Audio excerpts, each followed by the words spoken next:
Define angle of elevation and depression.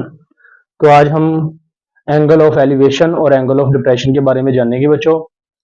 तो इसका answer है लेट ओ बी द आई। फर्ज करें कि जो ऑब्जेक्टर है, जो देख रहा है किसी चीज को, ऑब्जेक्ट को, ओ उसकी आंख है, ये वाली।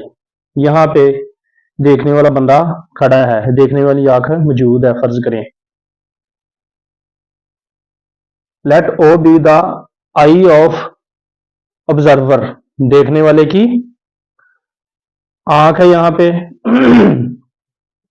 Q the position of the object, Q जो है वो पोजीशन ऑफ ऑब्जेक्ट है। ये एक ऑब्जेक्ट ऊपर वाली साइड पे है लाइन के और एक नीचे वाली। The position of the object